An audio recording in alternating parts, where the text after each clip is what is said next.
Good evening, everybody. This is Hayden Institute of Education. This is a Diploma of Mental Health. I'm Dwayne, and this module. It's Manage Work Health and Safety, HLTWHS004. It's the second session of two. So it's the core unit. It's the main standard module. Most people doing a diploma are going to be doing this in most industries. So it's a standard work health and safety module.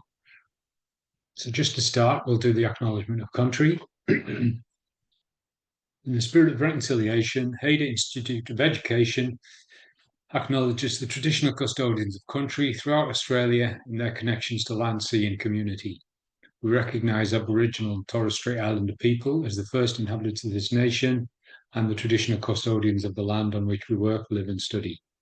We express our gratitude for the sharing of this land, our sorrow for the personal, spiritual and cultural costs of that sharing, and hope that we may move forward together in harmony and in the spirit of healing. We pay our respect to all First Nation people and acknowledge elders past, present and emerging.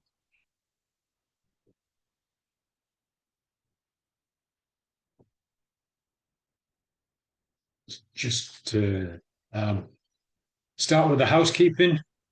Obviously, we're an online college, so it's going to help if everybody's got their cameras on. Keeps everybody recognizing who each person is, because we're all studying together. Obviously, cameras on and microphones off, so there's no background noise or interference with the class. Yes, we'll be with a few hours of study on an evening, then we'll be doing break times as usual, 7 o'clock and 8 o'clock for 10 minutes each. It helps. With class participation, just to make sure everything runs smoothly, just find out where the reactions icon is underneath the video screen and use that for throwing your hand up. Respectful relationships is important. We've got to work with that. It's important. Be mindful and kind with your words and respect the opinion of others. We're all learners and in this together. No smoking or vaping or alcohol on camera. It's a bit like a TAFE class or a staff meeting. We wouldn't be doing it there, so we wouldn't be allowed to do it there, so we can't do it here. With that, also, if people turn up to class and they see people smoking, drinking alcohol, vaping, then if they're trying to give up, it's not really something that they're going to want to see in class. So it can be a trigger. And a lot of the class content can be triggering enough, obviously, can be overwhelming enough. So looking after your own mental, emotional health in all that.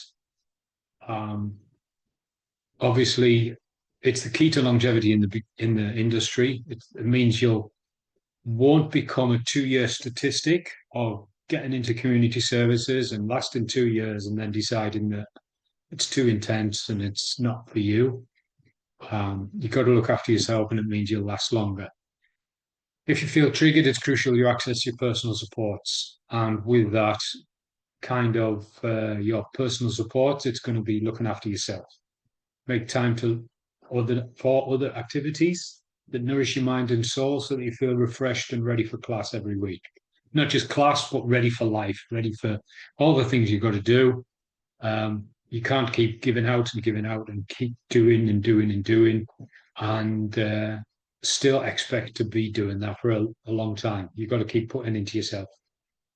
So with that, I mentioned last week, obviously the way that the course changes, the government obviously has an influence in that every few months, at least every year, of they don't like one certain bit, something else needs to be updated, part of the class content needs to be edited.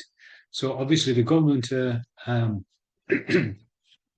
government are updating the course, and if no learners are inputting, then it doesn't get learner input to change in that way. So we do prefer the learners, the students, to give us their feedback for the way they would like the course to be guided. Obviously, there's a link there to give me a 5-star review. If you can't find that, I'll soon find it for you. But it's very important that you give us feedback so that we can guide the course for future learners, whatever course that is, certificate, diploma, all of them. So just to start, actually before I start, a bit of an ad, because while I'm recording, there's a few people in class, but as well as that, all the people that are listening, this is the last module we did, CHC ADV 005. And this project that people have to do, there's a few people started completing it already. It's a project for a community service that you would like to get, that you'd like to implement, or you'd like to push in your area if you can. But with this project, the other diploma, the diploma of alcohol and other drugs, they're doing this module at the same time. And anybody that can't find somebody for their group, groups of 4. So we need groups of 4. That's 3 other learners apart from you. The other diploma, I need to check whether the diploma of community services or the youth work diploma, maybe they might be doing it as well. But definitely the alcohol and drugs diploma. It's exactly the same assessment. And you would just try and figure out what your presentation, your project is going to be on, and you deliver it as a presentation to a staff member. So if you can't find anybody to do this project with, then maybe reaching out, or not maybe, definitely reaching out into the other diplomas to see if anybody else is available. Obviously, there's no time limit on it. There's no, there's the time limit of your course, obviously, the deadline of your course. But it doesn't need to be done immediately. And the AOD diploma are just starting this unit now. So it's going to be another couple of weeks, and then they're going to be ready to do this project. So if you want to find someone, Discord, jump on there, and you should be able to get somebody there, or send me an email, and I'll see if there's anybody that's contacted me. So that's CHC ADV 005. That's not what we're doing tonight. We're doing this one.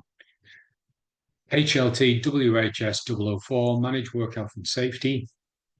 I mentioned last week, this is the government's training website. This is the way they've designed the course. So this is what they want us to be studying. This unit describes the skills and knowledge required to establish, maintain, and evaluate work health and safety, policies, procedures, and programs in the relevant work area.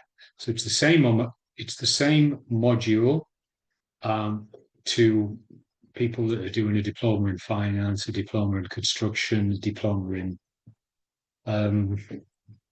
other hospitality or whatever. So it's the same module, but it's specific to the relevant work area you're working in, according to the work health and safety legislative requirements that we have in community services or mental health. This unit applies to workers who have responsibility for work health and safety as part of their role, including workers with obligations under work health safety legislation, persons conducting a business or undertaking a PCB use, persons conducting a business or undertaking there, or their officers. So on the one hand, yes, it's a standard work health and safety module, but because you're doing diploma, you're expected to be going into a workforce wherever you're going, probably a little bit higher up, maybe as a team leader, as a manager, not just work health and safety is everybody's responsibility in the workplace. But for a diploma educated person, you're going to be drawing up the work health and safety committee's minutes, or you're going to be responsible for running the work health and safety committee. So this is aiming at a little bit above the standard workforce. Well, levels above the standard workforce. So that's why it's a bit different to somebody that's doing like a Cert 3 in hospitality or a Cert 3 or 4 in finance, or something like that. Again, this is the learner guide. If you haven't got this, then we'll give you this just to help. You should recognize most of this, hopefully from only 7 days ago. We've done half of this already. And the other half of the other bit tonight. So we finished around here last week. And this is the kind of stuff we're looking at tonight. Also, not quite policies and procedures, but control measures. Can't see it there, but that's the type of thing. Hazards, risks, and control measures. Just put in the chat if you need to download this from anywhere. The easiest way, if you can't find it, is to go to resources in Accelerate in the portal and type in that code. Any learning guide that you can't find, if you just go to resources on the portal, type in the code that you need, it'll bring it straight up. If you're struggling with the portal, then just mention it and I'll put it in the chat. That's it. So I'll put the PowerPoint back on. So stages and controlling hazards. Actually, let's watch that video. So we finished last week with the risk hazard definitions. We can put this video in the chat. And this is 5 minutes long, so I'll pause the video. I'll pause the recording, sorry.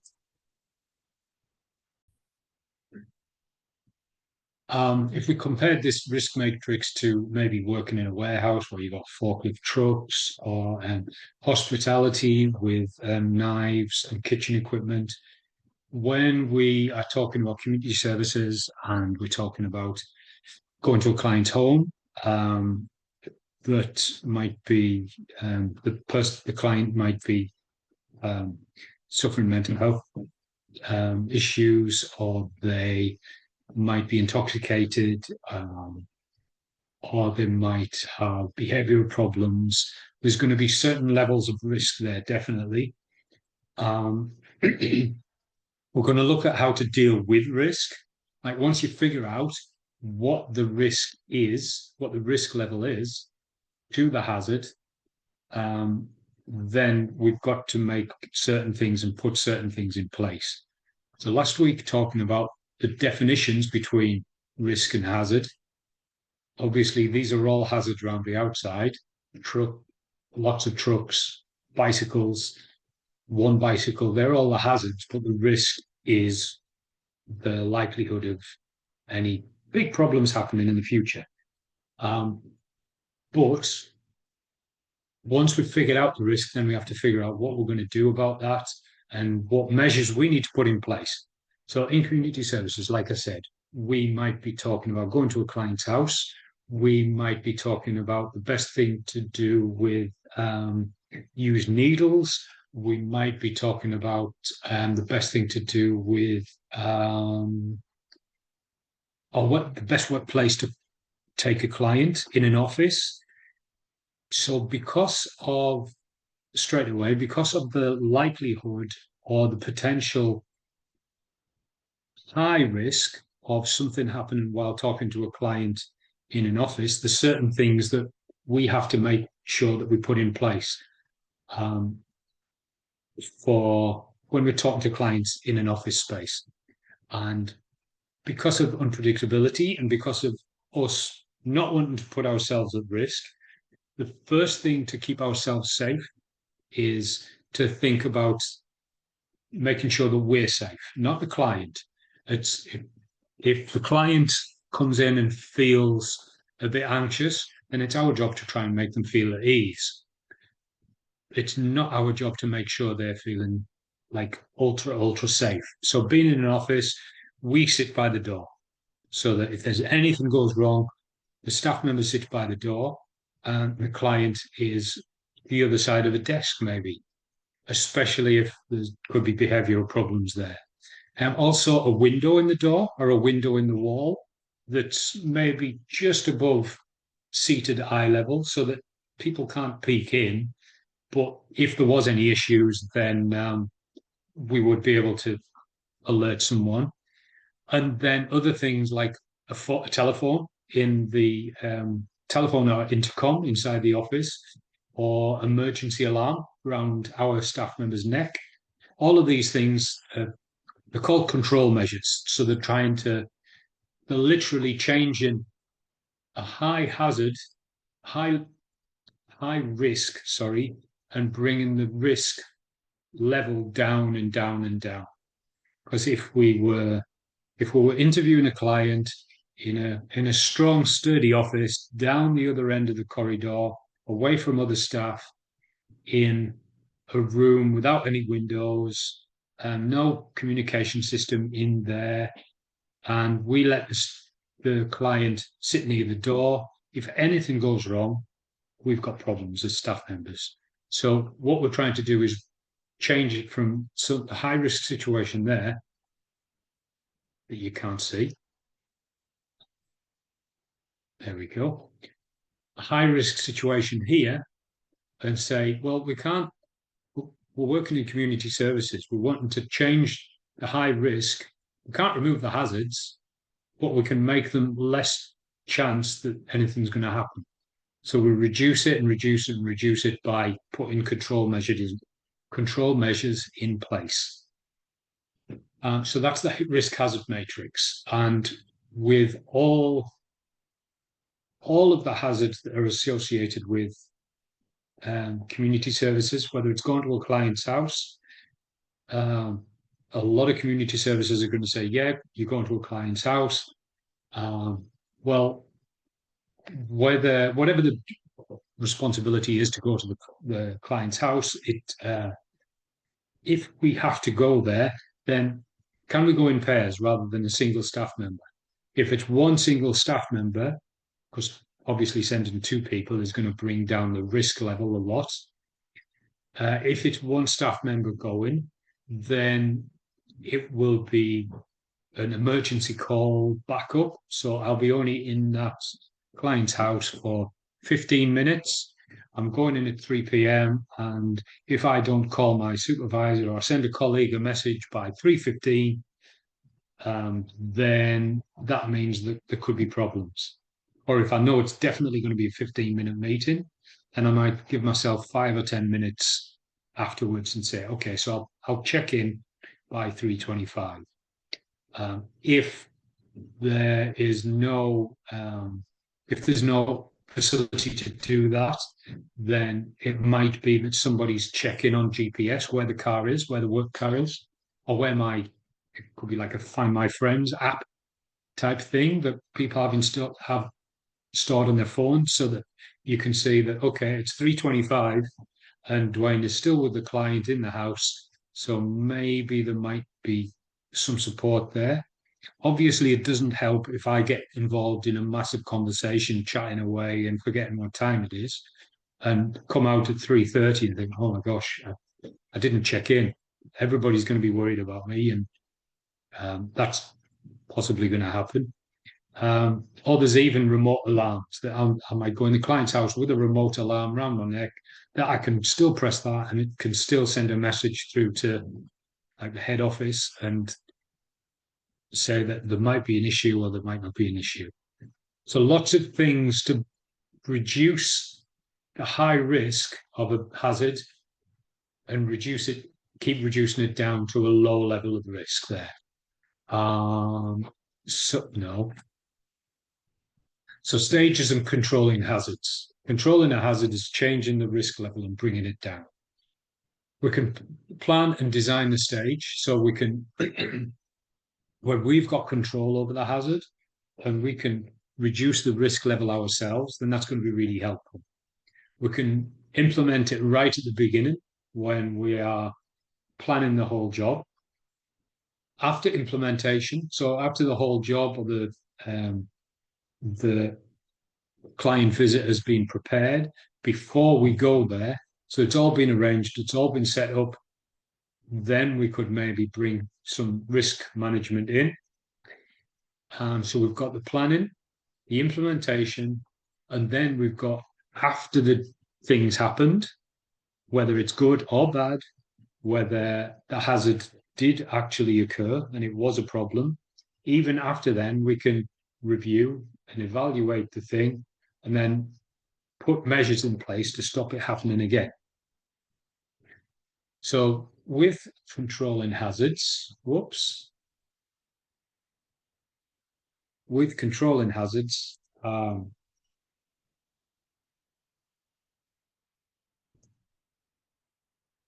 it's going to be best to watch another video with control measures because it's things like this that you need for the assessments, even if you've done them. Hierarchy of control. So it's this one by Pet Train. If you're watching the recording, by is that Pet Train? No, it's not Pet Train. It's Per Train. Sorry, I need glasses and I'm pretending I don't. Hierarchy of controls. I'll put this link in the chat as well. It's only 2 minutes long, but it is useful.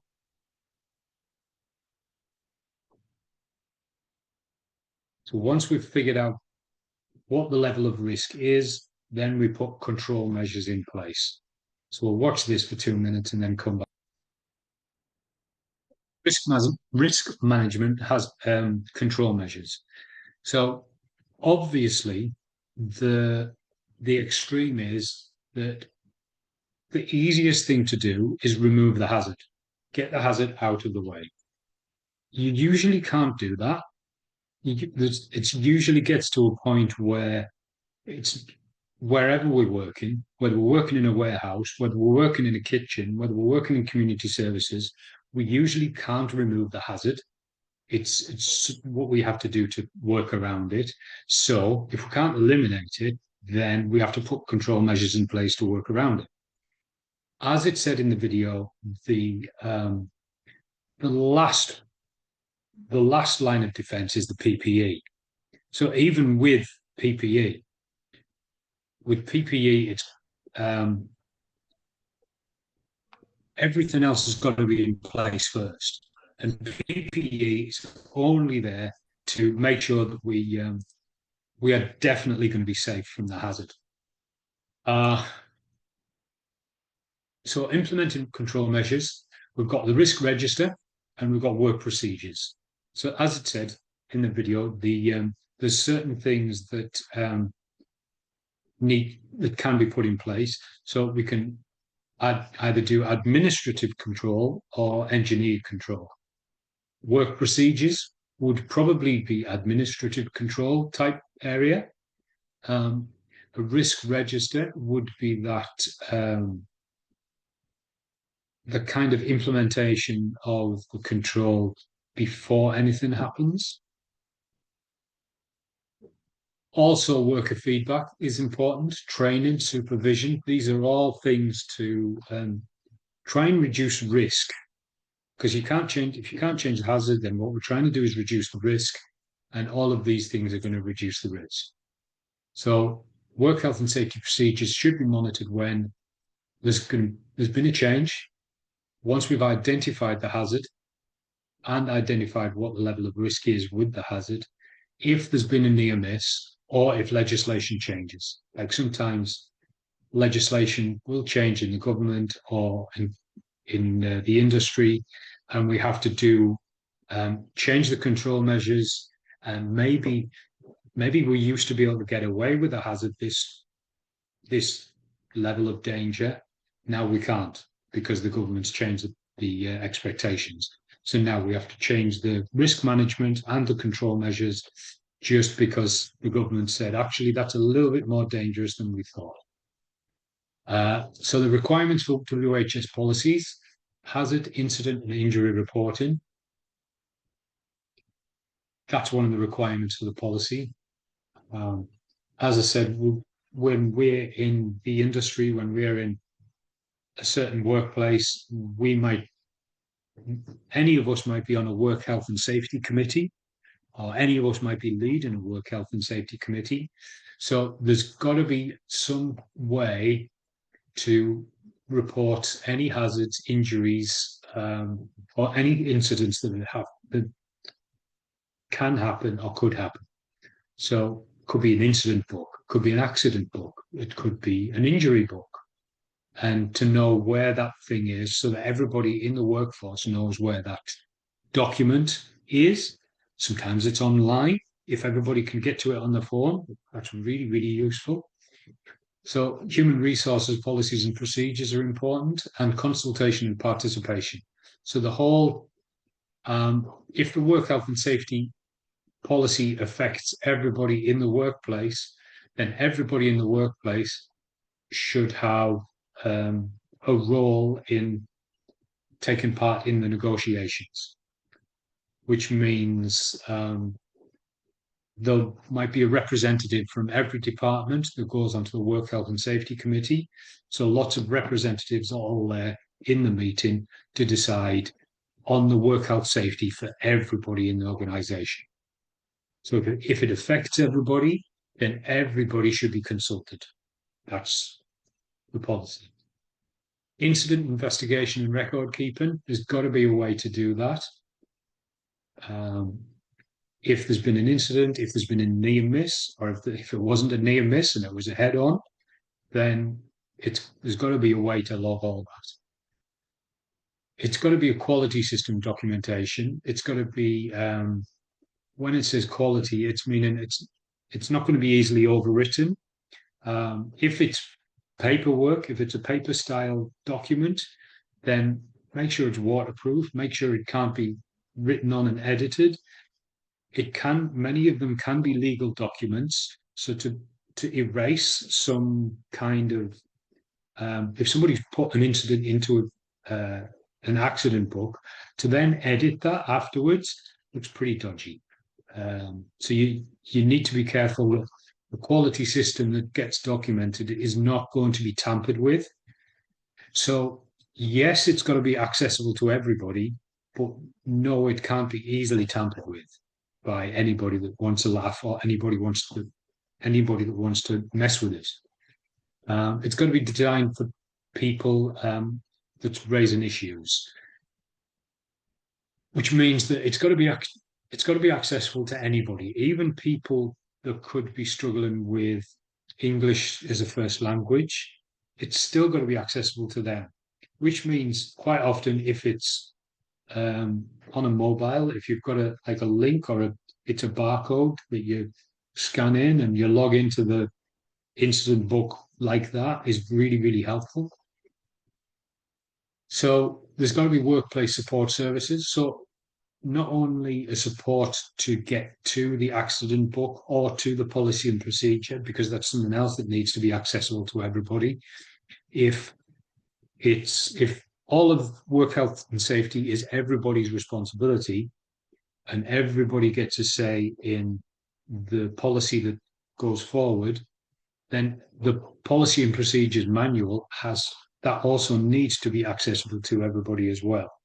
So whether that's a big ring binder or set of ring binders in reception that everybody can see every day, or whether it's in the staff room, or whether it's online on your phone that you can get to, or a laptop that you can get to. It's got to be in the workplace where people can get to it. The use of PPE, and it's said on the video that PPE is the last line of defense, but if it is needed, then that's got to be accessible to everyone. So if I need a hard hat to get into the warehouse, or if I need a face mask to go in and talk to this client because they might have they might have influenza, or they might have some sort of infection. If I need gloves and a face mask to speak to this client, then they need to be provided to me very, very easily. I should be able to get them instantly if I need them. Maybe I've been given a massive box of them at the beginning of the month, and whenever I need them, I just need to get them, and they're in the back of my car for whenever I need to use them. Emergency procedures, if anything goes wrong, I need to know exactly what the emergency procedures would be should anything go wrong. There's one assessment in one of the modules. It might be the next one, the next module, or it might be the one that we haven't done. There's a bomb scare, and you have to role play a bomb scare. Um, so you answer the phone, and somebody says that there's going to be a bomb coming into the reception at a certain time, and three of you have to role play the incident in a proper step-by-step control measured way.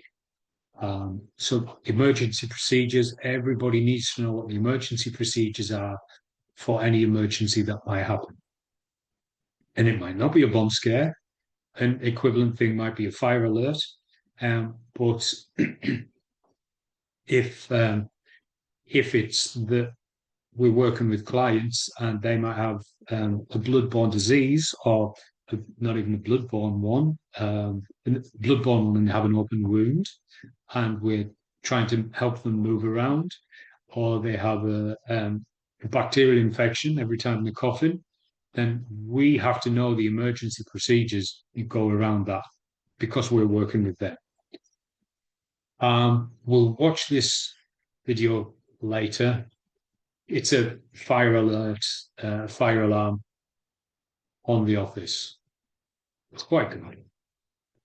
We'll watch it later. So, with training in legislation, we've got to when the new staff member comes on board, they've got to be inducted. They've got to know all about the safety measures, the safety details that are happening. We have to make sure that we know what the procedures are that we pass on, and that'll be one of the first things that are going to get spoken about when a new staff member comes on board. So it would be the safety induction, and then anything else as people get more and more skilled in the workplace. There might be more tasks for them to do. There might be a bigger warehouse to move to. There might be a different area of the office to go to, which means that as people grow in the workforce, they're going to need more and more training. And with the more and more training means that there's going to be more and more safety expected of them in their office. So with the training, first of all, we would be supervising the person. We're watching them follow procedures, and then the training is going to be built up to their record of training can be logged. So going all the way from supervision all the way up to their record of training, knowing exactly what they're trained in. If they haven't been trained in that, they shouldn't be doing it. Even to administer paracetamol or something like that, there's a small ticket that you need to get just to help somebody with unscheduled medication. If it's scheduled medication, then that's another level. But just to administer low-level medication, there's a certain training that needs to be completed just to do that. And you'd see a lot of that when it's a residential, like a care home for seniors, or a drug and alcohol rehab, or a mental health unit. And a lot of people in all of these places might have even higher levels of training, but the very least would be to like a low level non-scheduled medication training. We'll watch that video just to take us to break.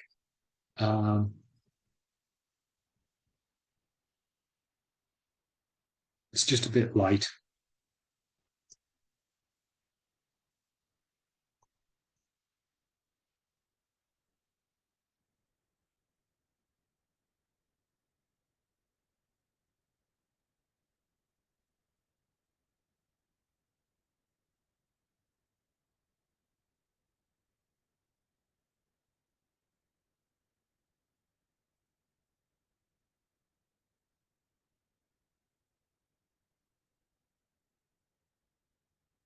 It's not working. Oh, yes, it is. This is um, nearly 5 minutes long.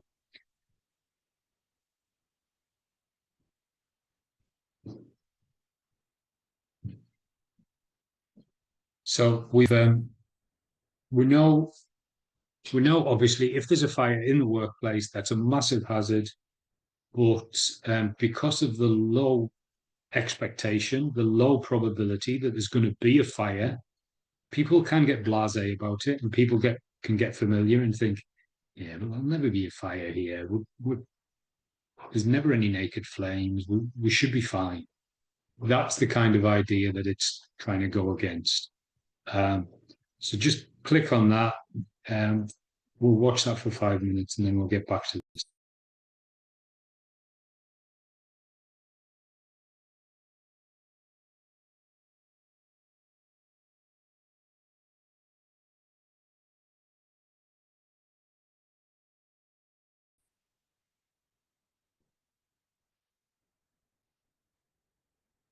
So just skipping on. All right.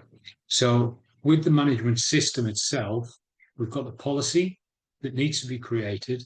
So obviously the government's laid down certain expectations in legislation that we need to be working, we need to have uh, a safe workplace, and we all have the right to work in a safe workplace, and clients have the right to come into a safe a safe place of service. So then we need to create the policy and the procedure manual. It needs to be accountable to people. So it might be accountable to all of us. It might be accountable to the work health and safety team, the work health and safety committee. So that team will be the people that put it into place. And then there'll be consultation where we discuss everything about the procedure, whichever procedure it is. And quite often with the work health and safety committees, they might look at a different procedure every single week or every single meeting that they attend. So you might have a meeting every month, and then one in January, you might look at the fire exit fire exit route. And in that month, it's going to be mapped out exactly the best fire exit route that can be done. In the next month, it might be any control measures for fires in the kitchen or in the staff canteen. What would be done there? And then in the next month, it might be what happens if a staff member is injured in a client's house. What's the best thing to be done there? And then the next month, it would be something else, and it would work through all the way through consultation.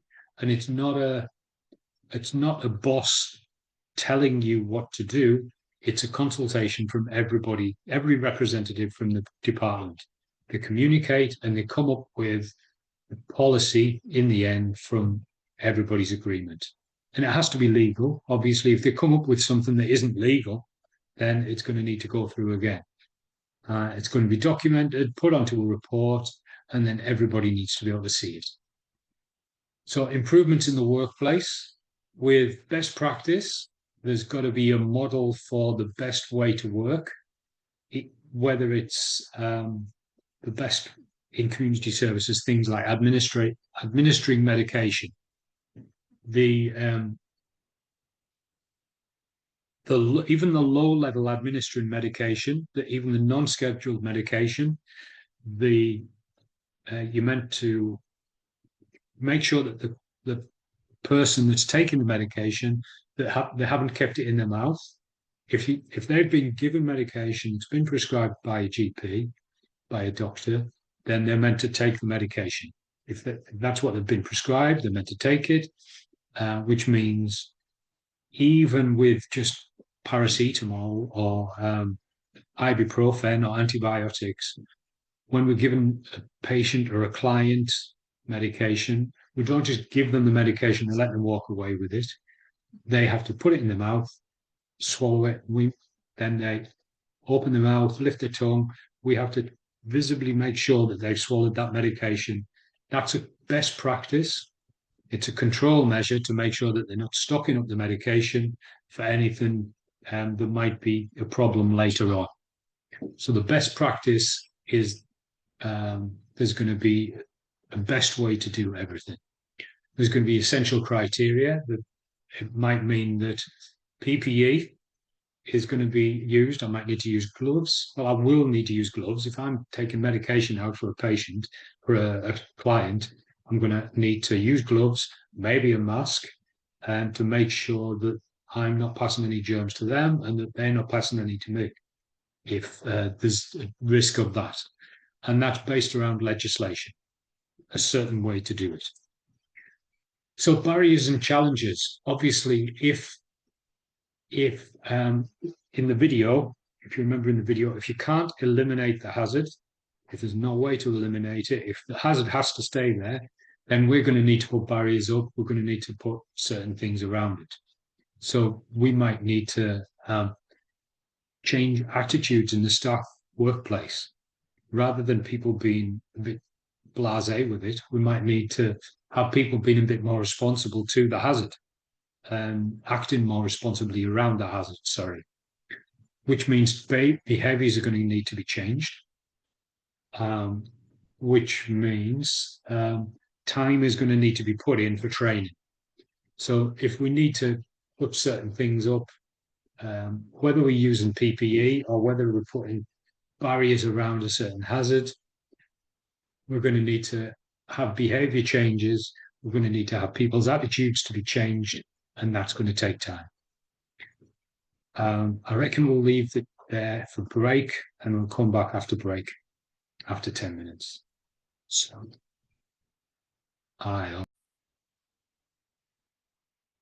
even on the video, the office video that we watched before break, the guy mentioned that nobody listens to PowerPoint. Yeah, well, there we go. So once we've got a policy and procedure updated and it's current and it's all ready to go, then we've got to make sure that all staff need to understand that they need to be following that procedure. So we implement the Work Health and Safety Action Plan. So we've got to get all staff on a commitment to do it. It's a responsibility of every member of staff to follow the procedures to make everybody safe. So on the one hand, the Work Health and Safety procedure, on the one hand, it's there to keep me safe, but on the other hand, it's there to keep everybody else safe as well. So I have to follow procedure to make sure not just I'm safe, but everybody else is safe. And they're exactly the same. They have to follow the policy and procedure to make sure they're safe and to make sure I'm safe as well. And then when it starts to talk in a few of the assessments, it'll talk about everybody's responsibility and rights in a work health and safety policy. Obviously, we've got us as the staff, then we've got the client, then we've got other staff that are working with us or around us or reception or other colleagues, but then we've got our employer. So we've got staff and a client, and they've all got responsibilities and rights that need to be implemented in this action plan. So once the responsibility has been implemented, then the safety requirements need to be shown. That might be like on a laminated A4 page that we put up on certain doors. So safety requirements need to be made known. A hazard assessment needs to be made. A hazard assessment is, yes, we know the hazard is there. Can we remove the hazard, or do we have to put control measures in place to make sure that everybody knows about the hazard? And because it can't be removed, we're going to put something in place. And that's all got to be written down, and everybody needs to know it. And then that'll be going round and round and round because it'll need reevaluating and updating quite often. And part of the commitment of the Work Health and Safety Committee that workplaces have is their commitment to regularly updating um, staff safety measures and policies and procedures for work health and safety. Quite often they might say, okay, today we're going to look at um, the fire risk, the fire policy, if there's a fire hazard, and everybody looks at it and everybody reads it. And if everybody says, yeah, it's still current, like that is the best way to have a navigated route out of the building. Let's not change anything. Right, that doesn't change. That's staying the same, but it gets updated with the date. So the last date on the policy was maybe 2024. If we agree that we're not changing it, we change the date, and then it's actionable from 2025. Go for it, John. Um, what one of the questions in the written assessment is a question about product life cycle, Yeah, and I'm assuming it's what we're talking about plans and policy. As I understand it, the life cycle means for as long as it's relevant, and what you're talking to now is that the process of any WH and HS plan is a continuing, ongoing cycle that as new elements are introduced that could pose a risk, they've got to be discussed, designed, implemented. yeah, Is that what's the question is asking me to explain? yeah. Um, Product lifestyle. Life cycle. Because I looked it yeah, up under the paperwork and I searched the two recommended sources under the question in the yeah. assessment. And when I did a word search for product lifestyle, I'm not getting any hits. So Right.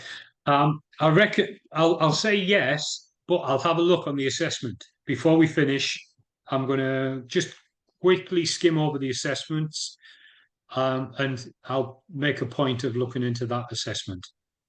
that question is number 13 on the All right. WHS written bit. Yeah, Okay. I was just looking at it. I'm listening to you Mm, talking. I was just looking and working through some of the questions while I'm yeah. listening, Cool. No, that's a good idea. that come up.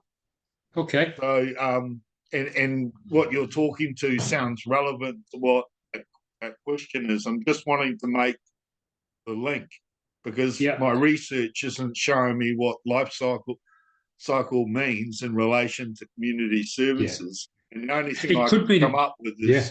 is what because I've been in an accident, an incident, Right. and I've got a bolt in my shoulder as a result Right. of that work Okay. related incident. So everything you've talked to tonight is relevant to me in real life. Yeah. The incident report book, the process, the rules, etc., were Mm, all things that I had to understand and go through. yeah. But yeah, this lifestyle question, if you could just clarify that that's what I think it is Yeah. actually the question that's been asked later, that'd be great. Thank you. Definitely. I've only got a few slides left, so we'll be able to look at that in a sec. Um, with once, whoops, once this plan is ready to be implemented, once it's been put in, once the Work Health and Safety Committee have got that running, then we're going to communicate it out. We're going to put it on walls. We're going to make a notice in the staff meeting and say, look, this new policy, this new procedure is now happening. The building's been renovated, so now we don't use that fire exit anymore, and we're going to use a new fire route at the other end of the building. There's new posters. There's new fire drills. So all of this communication is going to be implemented right across the whole staff. Identification, far out. Re-identification of hazards might need to be done. Like, what was wrong with the old fire exit route? Well, we have to change it because of a building change. Now we're going to need to check all the doors that we've got on the route, make sure there's no, if we're going past a storeroom, make sure there's no cardboard boxes always left in the corridor. So we need to re-identify all of the hazards that are there. There will need to be training with a new protocol, procedure that's been put in. So, like a fire drill every 6 weeks, every month, quite often. Is it hazard free, as I mentioned? And then we review it, and then it gets a tick or a cross. And as I said, it's by the workforce. The senior managers are going to be wanting it to be implemented. The senior managers are going to want it to be reviewed. But in the end, it's going to be implemented by the workforce. It's for the workforce, and the workforce are the people that have come up with it. So it gets reviewed by the workforce as well.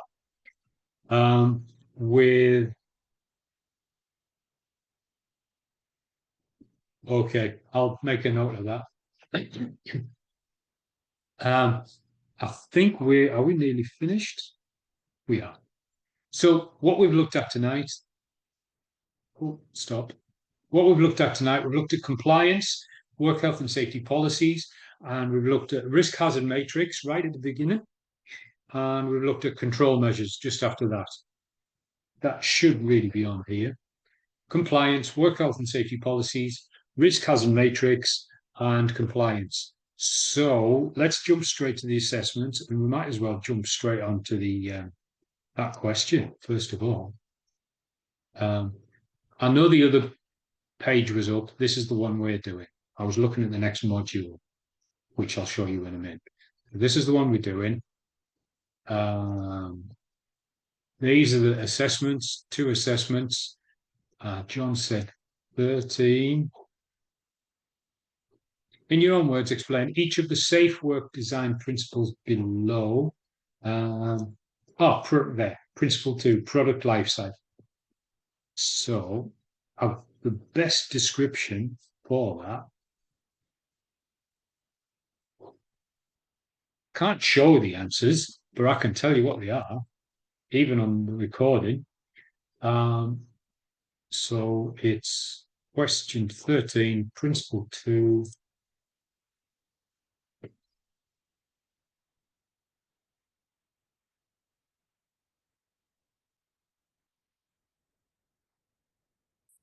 Question 13, principle 2. So every product has a life cycle. I'll try not to read the whole answer out to you, but I'll try and describe it.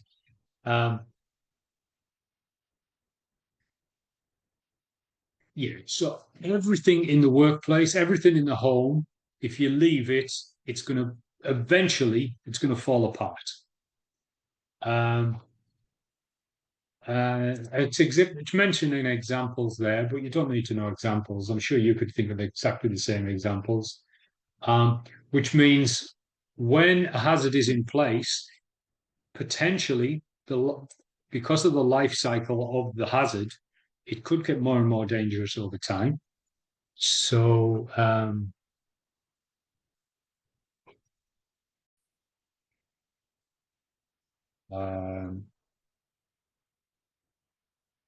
so going back to the question that I originally said in question 13, the product life cycle, in your own words, explain each of the safe work design principles below. You may like to research information for guidance of the principles of safe work design. Make sure your explanations relate to the community services industry.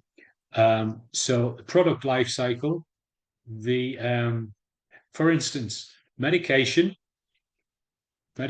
straight away. Medications, when they are when they're fresh and new and they've just come from the pharmacy, they're going to have they're going to be good for a certain job.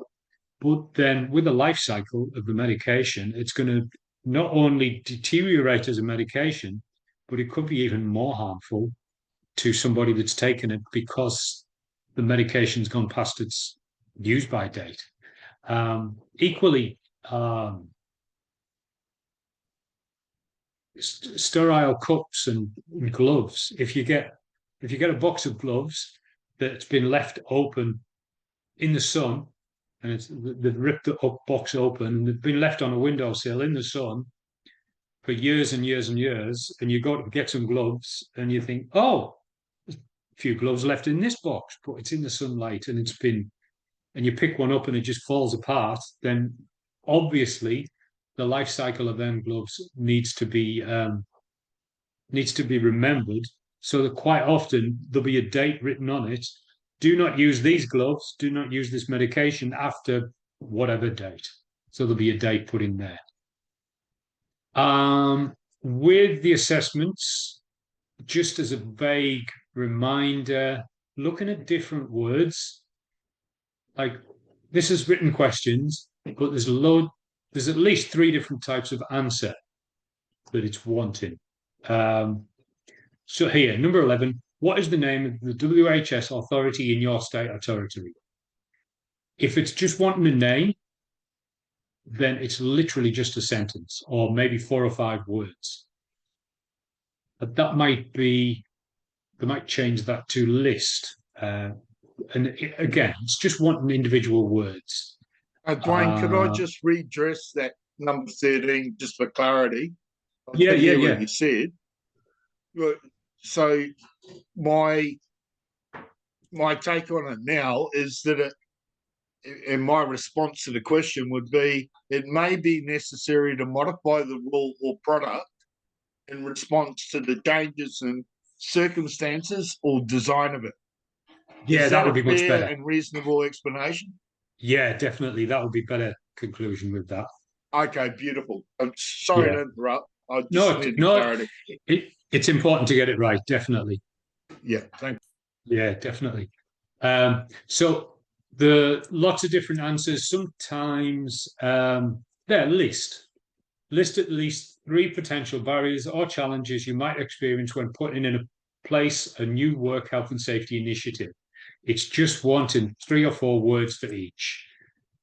You might feel like you might want to describe them, like potential barriers or challenge you might experience. So staff resistance. Staff resistance would be one that is going to be put in place, that you're going to feel, and it's going to be there. You might want to describe it and say, but you don't need to. But you might feel like you want to describe that when you put a new work health and safety policy in place, you get staff resistance because they don't want to change from the old way into the new way. And the resistance from the staff can cause problems. Don't need to know any of that. All you need to write there is staff resistance, things like that. You might even feel like compelled that you don't just want to write a description, but you want to give reasons why staff might resist. But you don't need to do that. It's just list is just a straightforward answer. The next level up from that list on names would be the describe there. Describe how each of the following standard precautions are used to prevent infectious agents spreading from one person to another. So cough etiquette. So cough etiquette might be you coughing into your arm like that. It doesn't want a list. It's not wanting you to name coughing into your arm. It's wanting you to describe exactly how you do that. So handling of waste and linen. You might put throwing it away afterwards. But it's not good enough just to say throwing it away or coughing into your arm. It's wanting the description. So you've got to be really clear with outlining exact bullet points sometimes. Bullet points might be easier for you to write the answer down than trying to put it in a full paragraph answer, because describe is going to want at least a paragraph or 2. Then the next thing up from description is explain. So explain each of the following precaution types and provide an example for each. So it's not just providing an example. So this is the example. And it's not wanting descriptions, it's wanting explanations. Explanations are given reasons. So an explanation is the description and the reason why we use it, or the reasons why we use it. So it's not just contact precaution. What's the precaution that we need to make? How do we make that precaution and why? So that's a big explanation there. What else? Definition. Again, a definition is just one or two words. You don't need to describe what a hazard is. It's just a definition. Research. Research is going to want a lot of information as well. So research is going to want you to check these web pages out and say what each code is, what each WHS code. So research the following links and provide the relevant Australia or New Zealand or ISO standard for the following PPE items. Some have AS or NZ and others have ISO codes. So you need to go down and you might give a good description of what each code is as well in that one. So that's just what I wanted to point out with them. Listing, description, and explanations. With the other assessment here,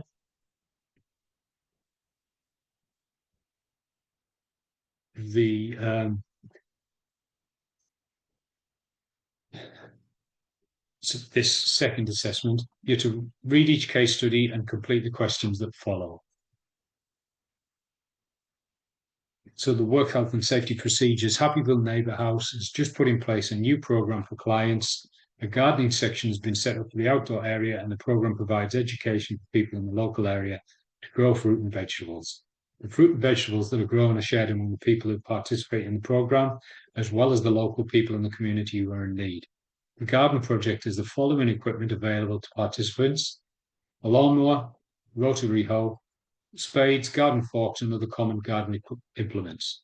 So they are the potential hazards, they might not be high risk, apart from maybe the lawnmower, but it depends how you use them. If you use a lawnmower safely, that's less risky than one of the other things when you're not using it safely.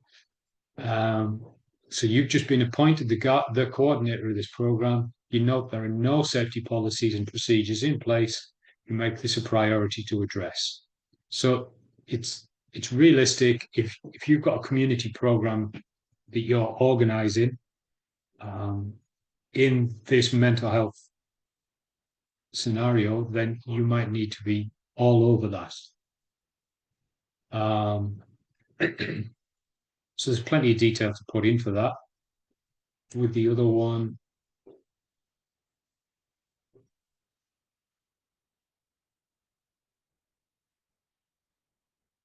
you've settled into your role as the coordinator of the Happyville Garden Project. The WHS procedures are in place. All staff and clients have been trained in their use. So that's a good start. You were rostered off yesterday, but today you've come into work to find an incident report on your desk. That's always the same. It looks like your first task today will be to review the incident and put in place measures to prevent a similar incident from happening again. Obviously, the first thing maybe looking at was the original policy and procedure followed well, or was it somebody trying to cut corners and just not following the proper procedure? So you interview the staff and learn the following.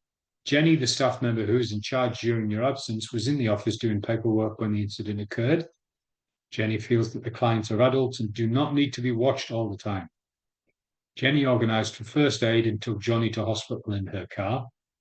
Josh and Harriet are very upset about what happened to Johnny. They were just having a bit of fun. Johnny requires dental work, a plate in his mouth. He will be claiming against the neighbour house. Johnny is not happy about the lack of supervision.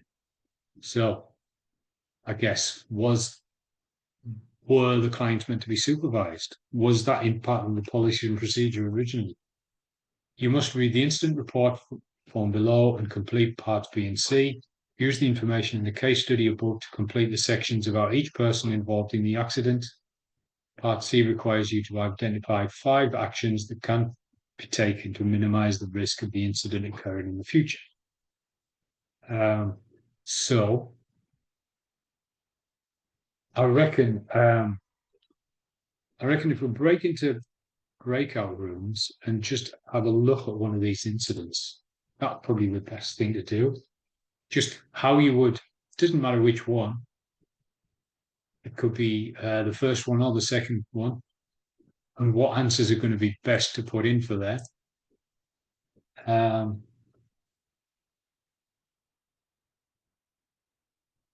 Results of the investigation, notes from the interview with the staff member in charge.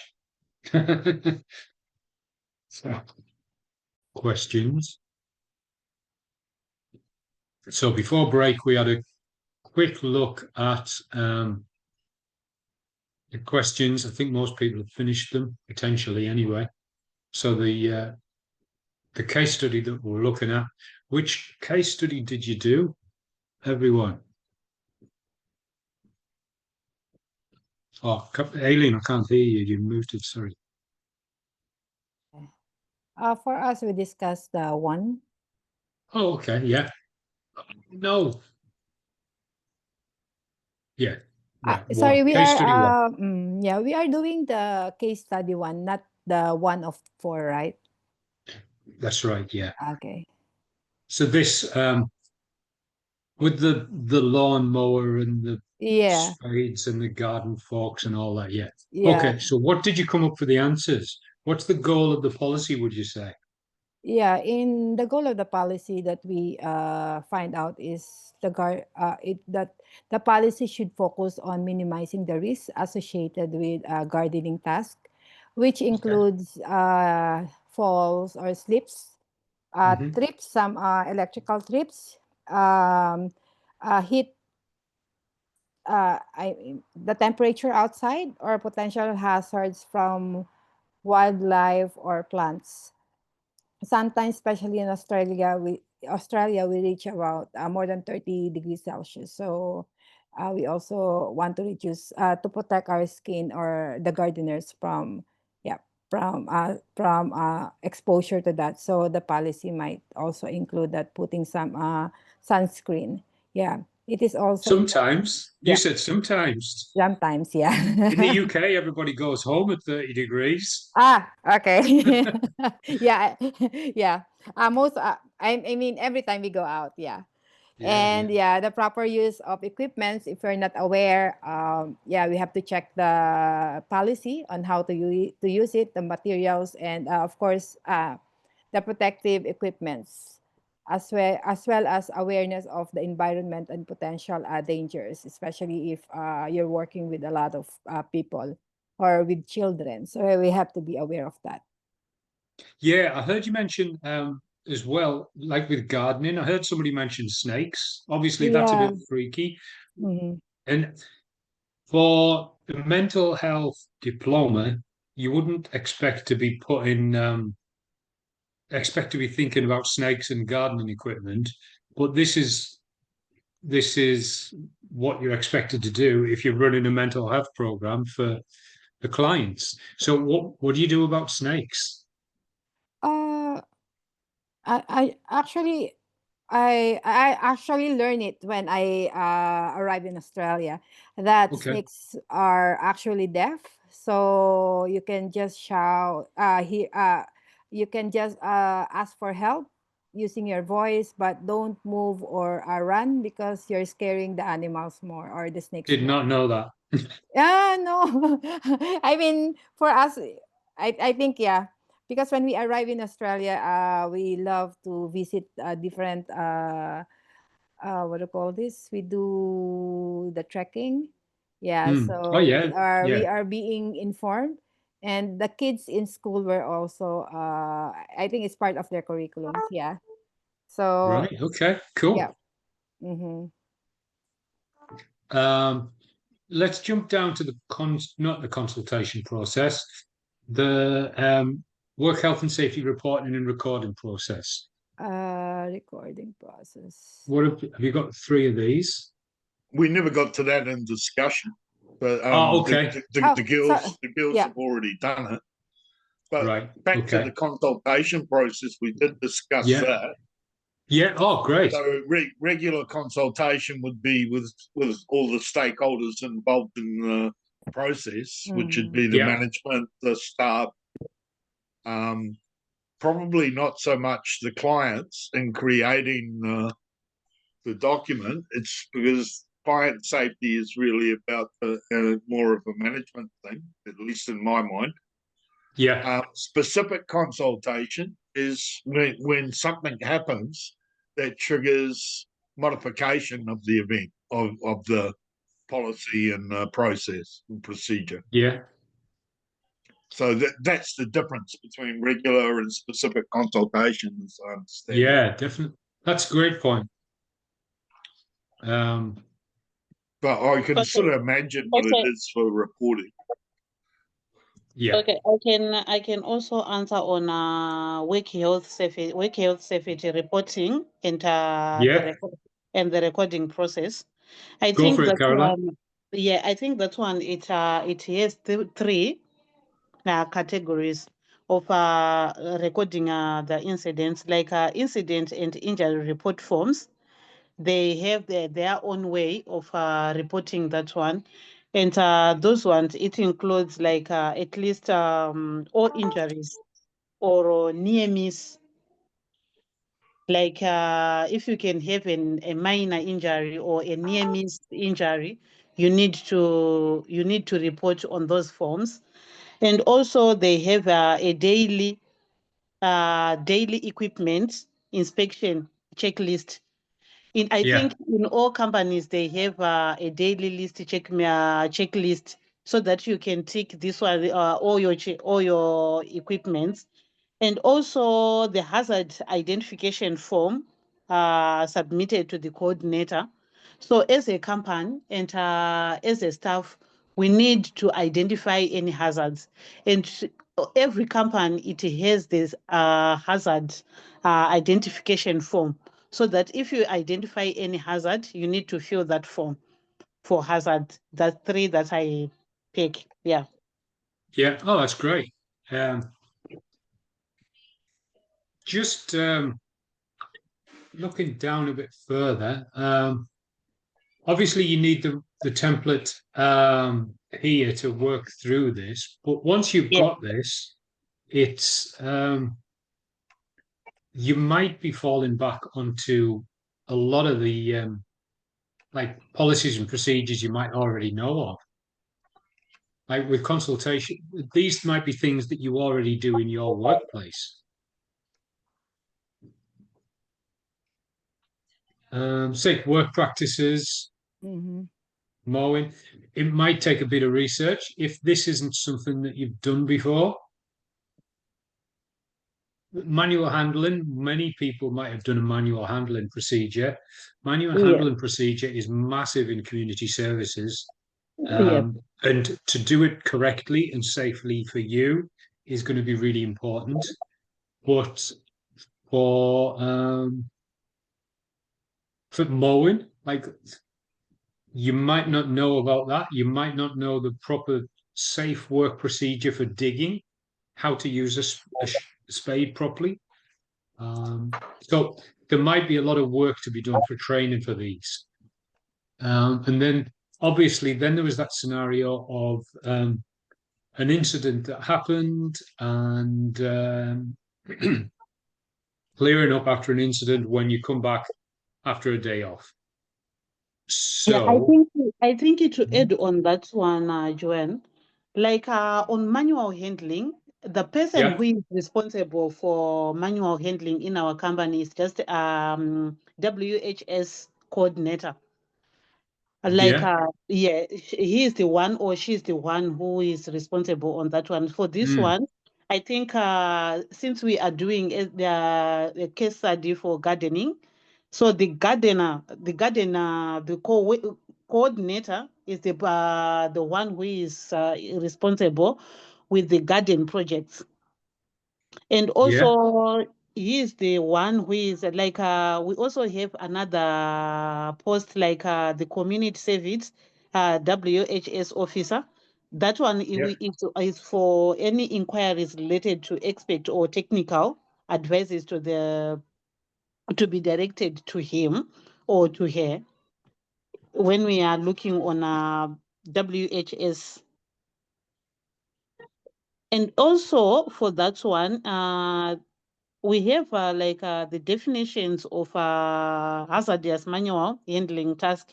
Any activities that we are doing that includes the handling, like pushing, lifting, holding, carrying, loading. Those are the other things, the hazardous manual handling. So you need to have a technique of how to handle things, how to push things, how to lift things.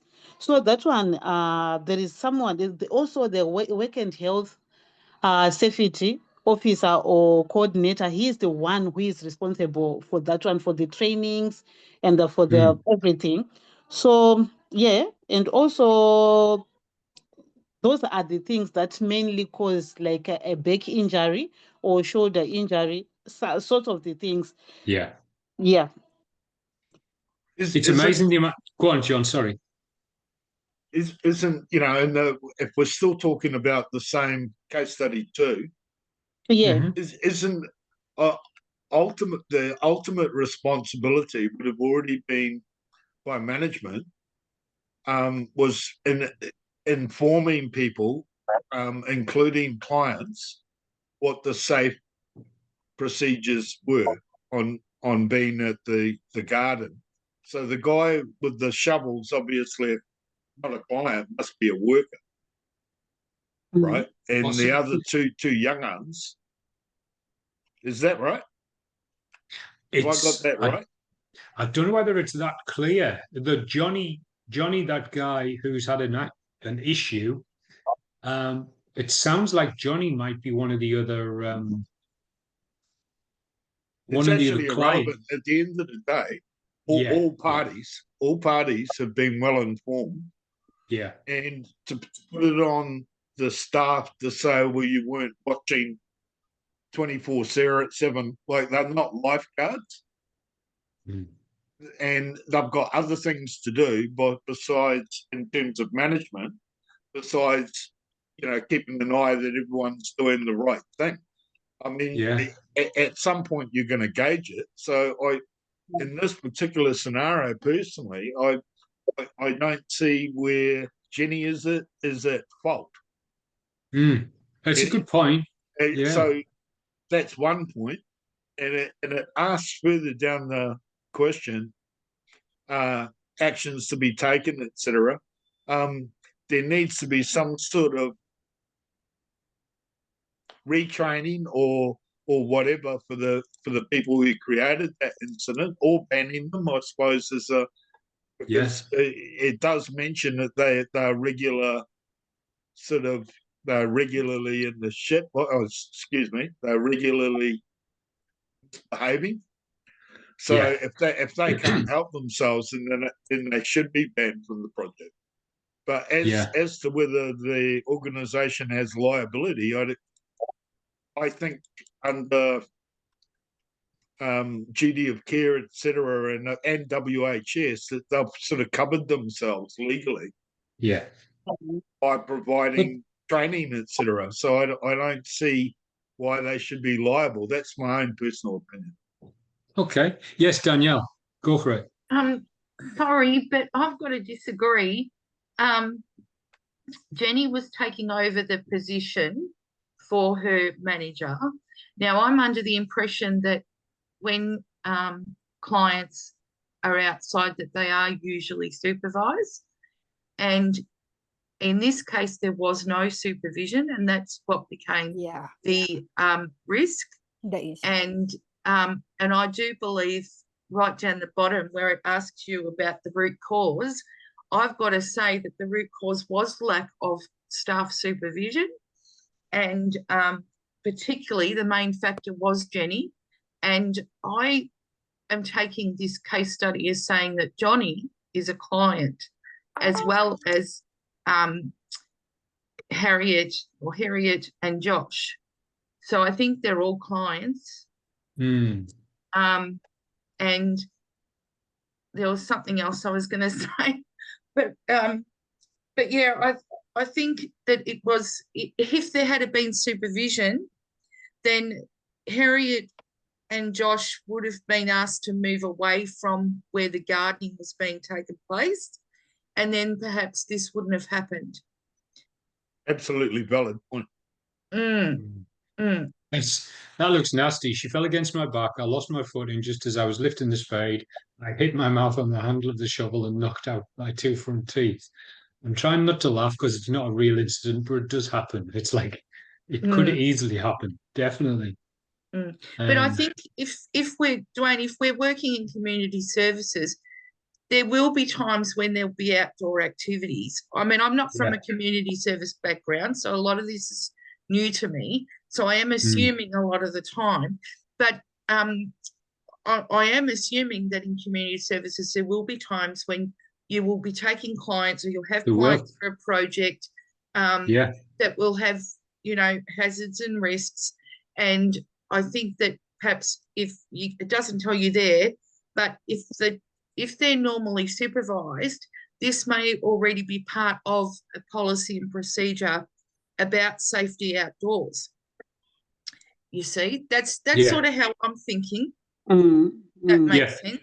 And the issue is as well that with community services, if we're not, no sector in community services is working with like angels. If it's youth work, it's probably disaffected kids.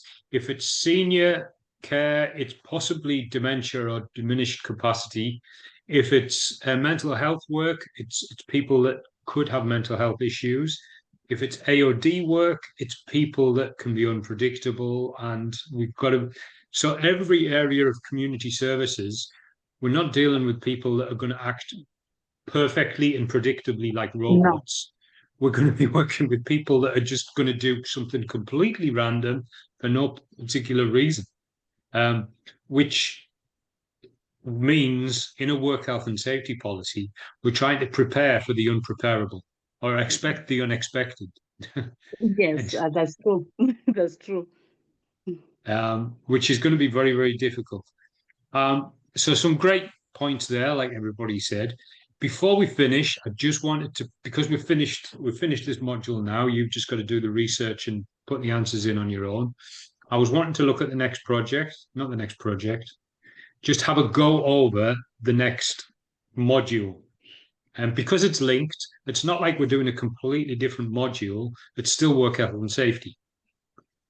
So the next module is this one. It's still work health and safety, but it's manage personal stresses in the work environment. So in any work environment, the boss, the work health and safety team are going to say that physical hazards are very, very important.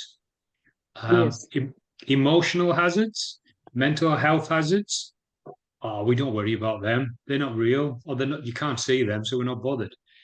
Mental health or emotional health hazards that we go through because of working in community service, they're just as important. So the fact, like I said earlier, with community services, if you're not looking after yourself, you're going to burn out, you're going to get stressed, or eventually have mental health issues because of burnout or something like that, which means the emotional and mental health hazard that is there is just as important as a physical hazard. And there isn't one that's worse than another. We've still got to manage them both.